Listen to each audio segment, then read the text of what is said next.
자, 오늘 우리에게 주시는 하나님의 말씀은 누가복음입니다. 누가복음 7장 11절에서 16절까지의 말씀인데 저랑 한 절씩 교독하시도록 하시겠습니다. 그 후에 예수께서 나인이란 성으로 가실새 제자와 많은 무리가 동행하더니 성문에 가까이 이르실 때에 사람들이 한 죽은 자를 메고 나오니 이는 한 어머니의 독자요 그의 어머니는 과부라. 그 성에 많은 사람도 그와 함께 나오거늘 주께서 과부를 보시고 불쌍히 여기사 울지 말라 하시고 가까이 가서 그 관에 손을 대시니 맨 자들이 서는지라. 예수께서 이르시되 청년아 내가 네게 말하노니 일어나라 하시매 죽었던 자가 일어나 앉고 말도 하거늘 예수께서 그를 어머니에게 주시니 모든 사람이 두려워하며 하나님께 영광을 돌려 이르되 큰 선지자가 우리 가운데 일어나셨다 하고 또 하나님께서 자기 백성을 돌보셨다 하더라. 아멘. 오늘 말씀을 가지고 리셋이라고 하는 제가 주제로 말씀 나누고 있는데 만남과 회복이라고 하는 제목으로 은혜 나누고자 합니다. 우리가 살고 있는 이 남가주는 날씨는 진짜 좋습니다.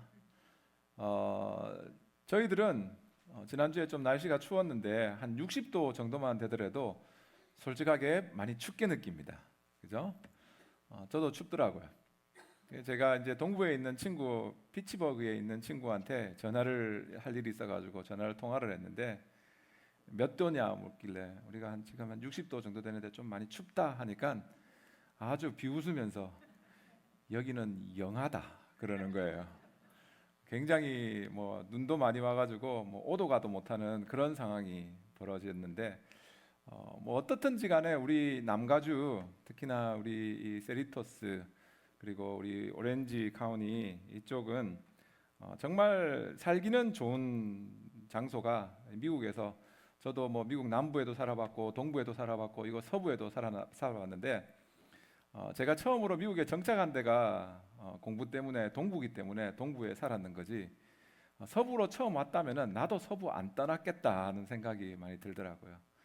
근데 우리가 아무리 좋은 곳에 살고 있다 하더라도 좋은 곳에 살고 있는 것과 우리의 삶에서 근심이나 걱정이 없는 것과는 완전히 다른 문제입니다. 아무리 좋은 데 산다 할지라도 우리 모두 다가 삶에서 근심도 있고 남에게 말할 수 없는 그 아픔도 있고 또 남 모르게 흘리는 눈물도 있고 우리의 상황과 상관없이 우리의 삶은 참 그런 고통이라고 하는 것이 다 있는 것이 우리의 인생입니다. 오늘 본문에 보면은 우리가 읽은 게 누가복음 7장에 있는 내용인데 그 내용도 참 우리와 있는 상황과 비슷한 상황입니다. 겉과 겉모습하고 속 사정이 너무나도 다른 곳에서 주님이라고 하는 그 예수 그리스도를 만남으로 삶이 완전히 변해버린 그 사람의 이야기가 금방 우리가 읽은 누가복음 7장 11절에서 16절까지의 내용에 나오는 것입니다. 정말 우리 오늘 본문 가운데서 예수 그리스도 우리의 인생 가운데서 예수 그리스도를 우리가 만난다면은 참 어떠한 우리의 삶의 변화가 있게 되는지 오늘 한번 같이 살펴보고자 합니다. 첫 번째는 뭐냐면은 주님께서 참 신기한 게 우리를 절망 가운데서 만나 주신다는 겁니다.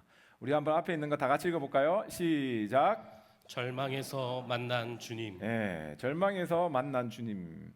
오늘 본문 11절 말씀 우리 한번 다 같이 읽어봅니다. 시작. 그 후에 예수께서 나인이란 성으로 가실새 제자와 많은 무리가 동행하더니 아멘. 뭐라고 말하냐면은 예수님께서 나인이라고 하는 동네 이름이 나인입니다. 그리고 성 이름이죠. 실제로는 성이 이름이 나인입니다. 나인성이라고 우리는 보통 이렇게 말하는데 나인이라고 하는 게 여러분 실제로 의미가 무슨 의미가 있느냐면은 아름답다, 즐겁다, 복되다라고 하는 게 이 나인이라고 하는 이 히브리어에 담겨져 있는 의미입니다.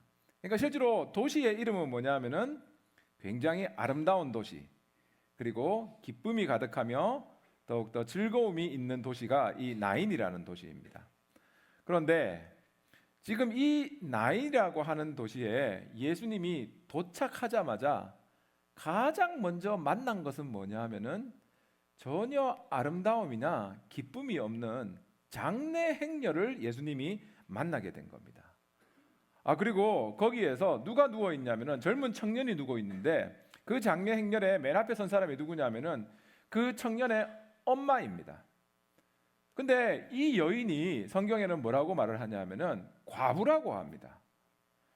여러분, 지금 우리가 생각하는 과부와 1세기 예수님 시절의 과부하고는 굉장히 큰 차이가 있습니다. 무슨 차이냐면은 유대인들은 여자들의 발언을 그 당시에 우리나라 옛날 조선시대도 마찬가지지만 여성들의 인권을 인정을 안 해줬기 때문에 여성들이 억울함이 있었을 때 삶 속에서 법정을 가거나 누가 자기를 대변해 줘야 되는데 그걸 누가 해줬냐면은 남편이 해줬습니다.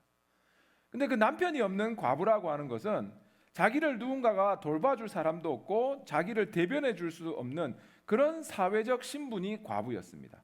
그리고 경제적으로도 옛날 이스라엘에서는 모든 재산의 소유권은 남편에게 있었습니다. 그렇기 때문에 그 남편이 가지고 있던 모든 재산은 아내의 것이 되는 게 아니고 그게 누구에게 됐냐면은 그 아들 거로 다 전해진 겁니다. 근데 지금 이 장례 행렬이 누구 행렬이라면은 남편이 없기 때문에 나의 모든 소유와 나의 모든 사회적 지위와 나의 지금 먹고 살 수 있는 그 근거가 되는 그 아들의 장례식을 이 어머니가 앞에 서 가지고 과부로서 가고 있다는 겁니다. 한번 생각해 보십시오. 이 얼마나 그분의 마음이 지금 답답한 상황이겠습니까? 이제 살아갈 수 있는 그나마 아들이 있었으니까 살아갈 수 있는데 지금 이 여인의 상황은 모든 것을 잃어버리고 모든 것이 정말 낙심 가운데 있는 낭만 가운데 있는 상황이 이 여인의 마음입니다. 그 장례, 아들의 장례를 앞서가지고 엉엉 울면서 가고 있는데 정말 신기한 게 그 나인성이라고 하는 문을 지나가지고 이제 그 아들을 묻으려고 가는 그 길에 누구를 만나게 됐냐면은 예수님과 그 예수님의 제자들 같이 하는 그 행렬을 만나게 됐다는 겁니다. 장례 행렬이 예수님의 행렬과 만나게 된 겁니다. 근데 여기에 여러분 굉장히 큰 의미가 있습니다. 무슨 의미냐면은 금방 저희들이 읽은 본문의 내용은 누가복음 7장 11절부터 16절까지의 내용입니다. 근데 이 지금 장소가 아까 제가 말씀드렸죠? 지금 예수님이 이 사역을 하시는 장소가 어디다? 나인성이라고 하는 데입니다. 근데 그 바로 앞에 나오는 누가복음 7장 1절부터 10절까지의 내용은 예수님께서 여러분이 잘 아시는 백부장의 이야기가 나옵니다. 백부장이 예수님 앞에서 정말 무릎 꿇고 예수님, 우리 집에 있는 하인 이 종을 살려주십시오. 지금 죽게 됐습니다. 그럼 예수님이 가자 그러니까 그 백부장이 뭐라 말하냐면 아니 예수님 오실 필요 없습니다. 그냥 예수님이 이 하인 보고 다시 일어나고 회복된다는 말만 해주시면은 그렇게 될 줄로 믿습니다 라고 하니까 예수님께서 그 자리에서 야 정말 이스라엘에서 이런 믿음은 내가 보지 못했다라고 하는 칭찬하는 그 장면이 우리 오늘 본문 바로 앞에 나오는 누가복음 7장 1절부터 10절까지의 내용입니다. 그런데 누가복음 7장 1절을 보면은 그 사건이 어디서 벌어지는가 하면은 성경에 있는 가버나움이라고 하는 동네에서 벌어집니다. 근데 여러분 가버나움은 갈릴리 호수 옆에 있는 도시인데 가버나움은 실제로 도시가 해수무연보다 훨씬 낮은 위치에 있는 게 이 가버나움입니다. 그리고 나인성, 지금 예수님께서 일을 행하고 계시는 나인성은 실제로 해수면보다 훨씬 높은 데 있는 게 나인성입니다. 그 높이가 가버나움하고 나인성하고는 높이 차이가 얼마나 되느냐면은 1200피트가 차이 납니다. 한국 개념이 빠르신 분은 이 높이가 얼마나 차이 나면 400m입니다. 400m 거리이고 가버나움에서 나인성까지의 거리는 어디냐면 25마일입니다. 지금 우리 교회에서 LA 다운타운까지의 거리가 거의 25마일입니다. 근데 그냥 여기서 여러분 생각해 보세요. 여기서 지금 다운타운까지 차를 타고 가는 게 아니라 걸어간다 하더라도 여러분 얼마나 힘들고 오랜 시간이 걸립니까? 근데 2000년 전입니다. 그리고 높이가 400m나 차이 되는 그곳을 예수님께서 지금 올라가는 겁니다. 근데 놀라운 게 뭐냐 하면은 정확하게 예수님께서 그 힘든 길을 가신 이유가 뭐냐 하면은 나인성이라고 하는 곳에 들어가게 될 때 예수님께서 누구를 만나시냐면은 자기의 삶 속에서 아무 소망도 없고 희망도 없고 절망 가운데 있는 이 여인을 만나시더라는 거예요. 여러분, 우리가 무엇을 잘했기 때문에 우리가 예수 그리스도를 우리의 구주로 믿고 예수님이 우리를 만나 주신 거 아닙니다.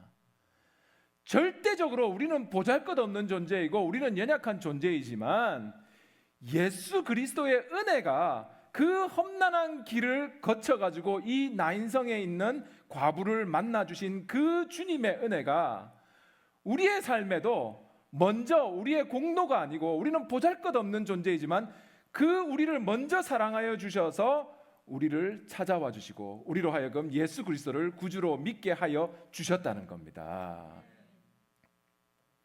이게 은혜입니다, 여러분. 내가 무엇을 했기 때문에 예수님께서 우리를 만나 주신 게 아니라는 거예요. 구원을 결정짓는 것은 100%, 1%도 우리의 공로나 우리의 의지나 우리의 행함이 있는 게 아니고 100% 우리를 찾아와 주신 그 주님의 은혜 가운데 우리는 예수 그리스도를 구주로 믿게 되었다는 겁니다. 보십시오. 금방 백부장의 이야기에서는 예수님께서 참 그를 찾아온 백부장의 믿음을 칭찬하셨습니다. 그러니까 그 내용은 뭐냐 하면은 믿음이 포커스가 되는 겁니다. 근데 오늘 본문에서는 여러분 믿음이라고 하는 게 개입될 위치가 하나도 없습니다. 왜냐하면은 이 여인, 남편도 잃고 아들도 잃은 이 여인에게는 지금 내가 예수님을 만나야지만 구원받고 예수님을 만나야지만 소망이 있다라고 하는 그 의지를 가지고 나온 상태가 아니고 그냥 그의 삶 속에서는 지금 모든 것이 끝난 상태입니다. 아무 소망도 없고 희망도 없는 그런 상태입니다. 그런데 그런 자에게 주님이 먼저 다가와 주신 것이고 주님이 일방적으로 주님만이 주실 수 있는 은혜를 그의 삶에 베풀어 주었다는 겁니다. 우리의 삶에서도 우리는 우연히 누구를 통해 가지고 내가 예수 그리스도를 믿게 되었고 내가 누구의 손에 이끌려서 오늘 이 자리에 오게 되었다? 아닙니다, 여러분. 절대적으로 하나님의 강권적인 개입이 우리의 삶에 함께하는 것이고 그 은혜로 이 자리에 여러분들은 있는 것이고 예수 그리스도의 그 은혜에 대해서 듣고 있는 것이라는 믿음 가운데 날마다 주님과 동행하는 우리 성도님들 되시기를 주님의 이름으로 축원합니다. 그것을 믿는다면 나는 100% 주님의 은혜구나, 내 삶은 주님의 은혜 가운데 나아가는구나 하는 것을 믿는다면 아무리 삶 속에서 정말 세상 사람들에게 말하지 못할 그 고난과 아픔과 괴로움이 내 삶에 있다 할지라도 주님이 나를 먼저 찾아와 주셨다라고 하는 것을 믿는다면은 그 절망의 자리는 기쁨의 자리로 바뀌는 것이고 내 눈에서 흐르는 눈물이 기쁨의 눈물로 바뀌게 된다는 겁니다. 주님이 누구신가를 깨닫게 될 때 그 은혜로 말미암아 내 삶은 변하게 된다는 겁니다. 그러면은 그런 우리를 사랑해 주는 주님이 우리를 먼저 찾아와 주시고 강권적으로 우리를 만나 주셨다면은 우리를 만나 주신 그 주님의 마음은 어떤 마음인가? 왜 나를 만나 주셨는가 하는 생각이 드는데 오늘 본문 가운데서 그 주님의 마음을 너무나도 잘 표현해 놓는 이 단어가 있습니다. 이게 뭐냐면은 장이 끊어지는 듯한 주님의 긍휼함이라는 거예요. 여러분 한번 다 같이 읽어볼까요? 시작. 장이 끊어지는 듯한 주님의 긍휼. 1부 때는 제가 깨닫지 못했는데 3부 때 읽으니까 장이라니까 혹시라도 다른 거로 생각했고 이거 뭐냐면 내장입니다. 내장이 이게 어떤 거냐면 이순신 장군이 그 나라를 위하여서 기도하고 간구할 때 자기가 뭐라 말하냐면은 단창의 아픔이 있다 하는데 정말 간절히 이 소원하고 바라는 것이 있다면은 정말 이 배가 끊어지는 내장이 끊어지는 그 아픔으로 기도한다라는데 희한한 게 주님이 우리를 찾아와 주셔서 우리를 바라보는 마음이 장이 끊어지는 듯한 그 마음으로 우리를 보고 계신다는 거예요. 그게 어디 나오냐면은 오늘 본문 13절에 나옵니다. 13절 우리 다 같이 읽어볼게요. 시작. 주께서 과부를 보시고 불쌍히 여기사 울지 말라 하시고. 자, 여기서 중요한 게 처음에 주께서라는 말입니다. 누가복음에 지금까지 오늘 본문 11절부터도 그렇고 전부 다 예수님을 뭐로 표현했냐면은 예수께서 말씀하시되 예수께서 가라사대 예수께서 모든 것을 하시되라고 예수님의 이름을 그냥 예수라고 표현을 해놨습니다.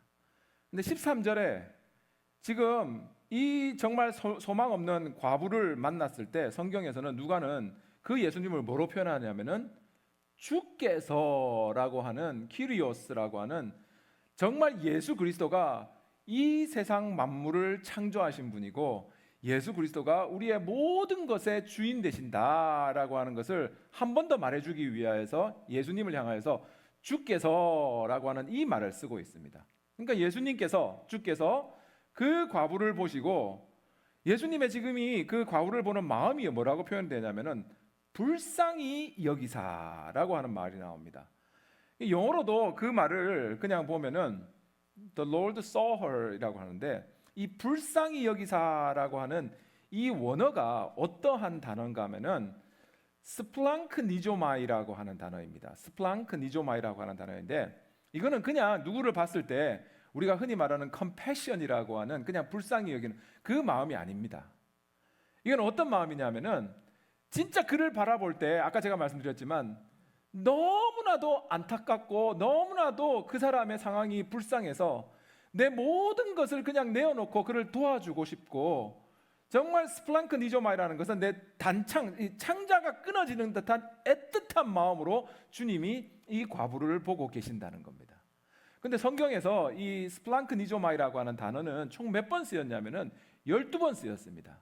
근데 이 스플랑크 니조마이 불쌍히 여기사라고 하는 단어가 쓰일 때마다 성경에 나타난 희한한 일들이 있는데 뭐냐면은 주님께서 진짜 이 예수님께서 주님 우리들로서는 상상할 수도 없는 표적과 기사와 기적을 베풀어 주실 때마다 주님이 쓰신 단어가 뭐냐면은 이 불쌍히 여기사라고 하는 이 단어입니다. 여러분 저를 따라서 한번 읽어보세요. 불쌍히 여기사. 불쌍히 여기사. 다시 한번 불쌍히 여기사. 불쌍히 여기사. 우리의 삶 속에서 어떤 고난과 고통이 있다 하더라도 주님으로부터 불쌍히 여기면은 모든 문제는 다 해결되는 겁니다. 성경에 한번 읽어볼게요. 이 스플랑크 니조마이 불쌍히 여기사가 어디에 쓰였는가 몇 가지만 읽어봅니다. 처음에는 마태복음 14장 14절입니다. 다 같이 시작. 예수께서 나오사 큰 무리를 보시고 불쌍히 여기사 그 중에 있는 병자를 고쳐 주시니라. 아멘. 이게 오병이어의 기적을 예수님께서 펼쳐지시기 전에 그들을 바라볼 때 뭐냐면은 너무나도 주님이 창자가 끊어지는 듯한 그들을 정말 도와줘야 되겠다라고 하는 그 불쌍히 여기심이 있을 때 물고기 2마리와 떡 5개로 5천 명을 먹이시는 그 기적을 주님께서 행하셨던 것이고 그리고 그 뒤에 마태복음 20장 34절 우리 한번 다 같이 읽어봅니다. 시작. 예수께서 불쌍히 여기사 그들의 눈을 만지시니 곧 보게 되어 그들이 예수를 따르니라. 아멘. 맹인 앞을 못 보는 자들도 주님께서 어떻게 하셨냐? 그들을 불쌍히 여기사 치료하여 주셨다는 거예요. 육신의 질병이 있으신 분들 정말 주님한테 기도할 때 주님 나를 불쌍히 여겨 주시옵소서. 주님의 치유의 손길을 더하여 주시옵소서. 주님께서 역사하여 주시는 줄로 믿습니다. 그리고 마가복음 1장 41절 우리 다 같이 읽어봅니다. 시작. 예수께서 불쌍히 여기사 손을 내밀어 그에게 대시며 이르시되 내가 원하노니 깨끗함을 받으라 하시니. 네, 나병 환자를 고치실 때 주님께서 그 또한 불쌍히 여기시다 이 모든 사역을 행하셨다는 겁니다. 참 이게 은혜 아닙니까, 여러분? 오늘 본문에 나오는 이 여인은 예수님을 만났을 때 주님, 우리 아들 살려 주십시오. 우리 아들 고쳐 주십시오. 그 말을 할 수 있는 상황도 아니었고 그가 정말 삶 속에서 낙심될 대로 낙심되고 더 이상 소망은 없다고 하는 그런 상황에서 이 여인은 주님을 만나게 되었습니다.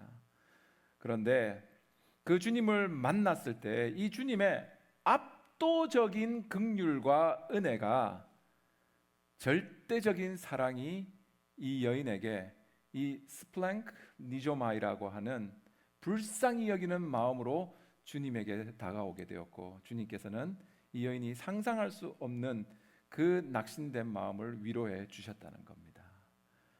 여러분, 주님 안에서 이 은혜 믿는 자들 분명히 받을 수 있습니다.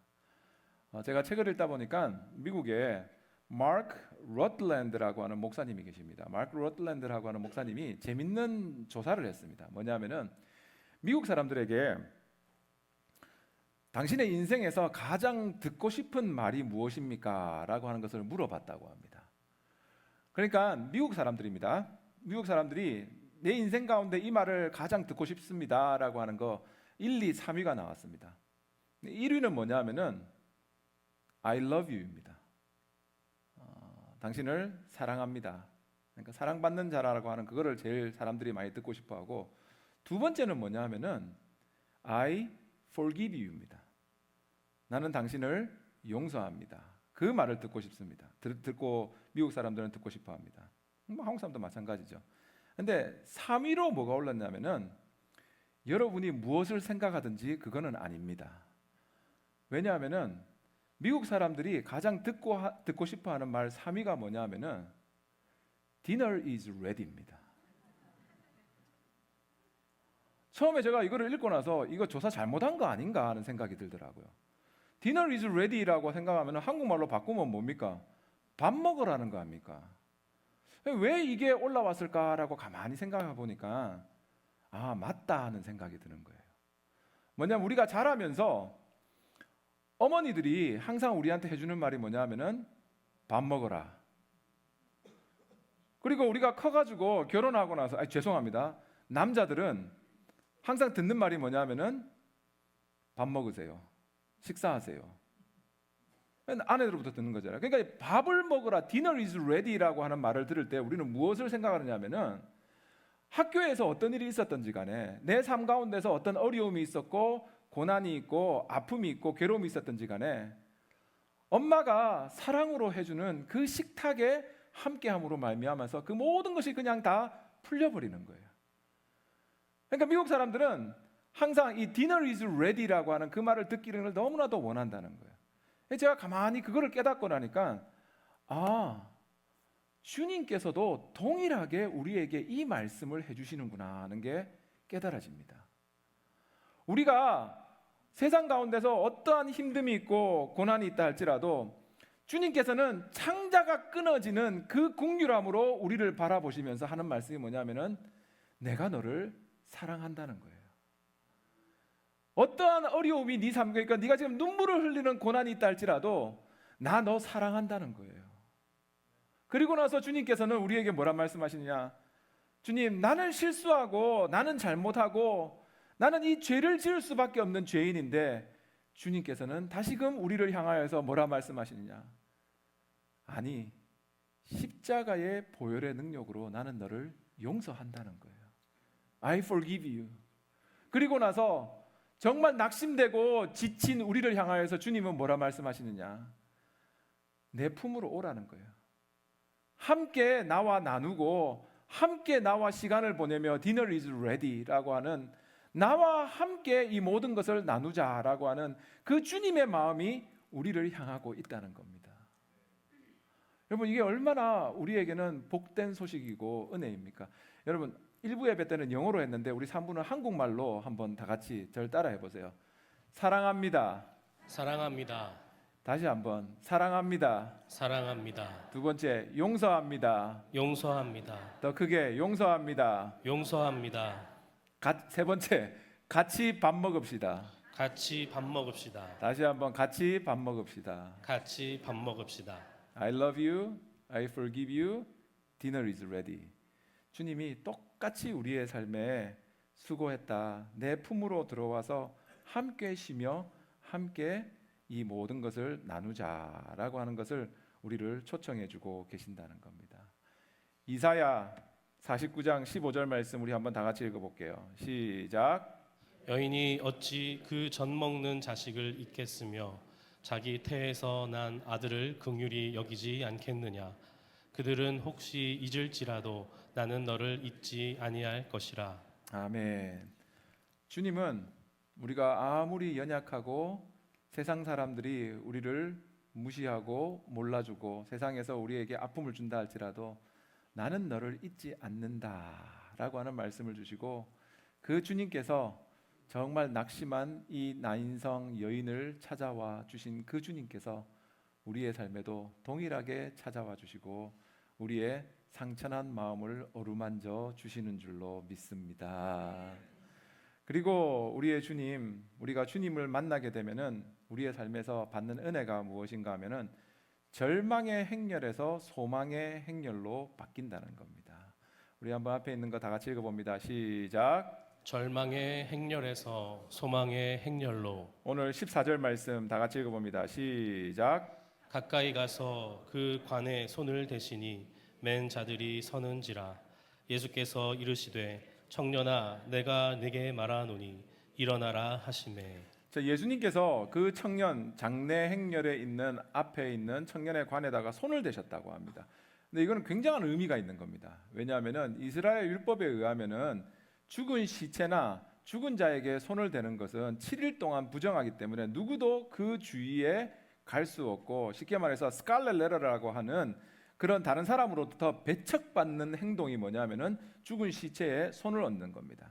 근데 예수님께서는 모든 사람들이 욕하는 것이지만 우리를 향하는 그 마음이 뭐냐면은 불쌍히 여기사, 그 마음 때문에 주님께서는 그 청년에게 손을 얹어 주시고 그 청년에게 만져 주시니까 그 주님의 터치함이 그의 삶에 함께하게 되자 어떻게 되느냐? 지금까지는 성 문 앞에 가던 그 행렬은 무슨 행렬이었냐면은 죽음의 행렬, 장례의 행렬입니다. 근데 그 장례의 행렬이 주님을 만남과 동시에 무슨 행렬로 바뀌는가 하면은 그의 삶에서 생명과 기쁨과 감사가 넘치는 행렬로 바뀌게 되더라는 거예요. 똑같은 행렬인데 지금까지는 아픔과 고통과 눈물이 있는 행렬이 주님을 만나고 나니까 180도 그들의 삶 속에서 그 행렬이 바뀌게 되더라는 겁니다. 주님이 이 청년의 몸에 손을 대면서 딱 한마디 했습니다. 청년아 내가 말하노니 일어나라라는 겁니다. 우리의 삶에서도 동일한 은혜가 일어나는 겁니다. 내 삶에 있는 문제가 재정의 문제이든지 경제의 문제이든지 육신의 문제이든지 자녀와의 관계의 문제이든지 내 자녀만의 문제이든지 간에 어떤 문제이든지 간에 그게 내 삶에 어떤 아픔을 주고 눈물을 주고 고통을 주었다 하더라도 내 삶을 먼저 찾아와 주시는 그 주님을 정면으로 우리가 마주하게 될 때 그 주님의 은혜로 청년아 일어나라라고 하는 주님의 터치로 말미암아서 우리의 삶은 기쁨과 상상할 수 없는 그 은혜의 행렬로 바뀌게 된다는 겁니다. 우리의 모든 것이 무너져 있는 그 순간 정말 완벽한 타이밍에 우리를 찾아와 주시고 우리를 어루만져 주시는 이 누가복음 7장에 나오는 나인성에서 찾아와 주신 주님의 손길이 날마다의 삶 속에서 어떠한 상황과 처지 가운데 있다 할지라도 그 절망과 사망의 행렬 가운데서 우리를 찾아와 주시고 우리를 향하여서 다시 한번 일어나라 라고 하는 그 주님의 음성 가운데 주님의 만지신 가운데 회복되며 주님을 위하여 날마다 살아가는 우리 성도님들의 삶, 주님을 만남으로 인하여 회복의 역사가 있는 우리 성도님들의 삶이 되시기를 주님의 이름으로 축원합니다.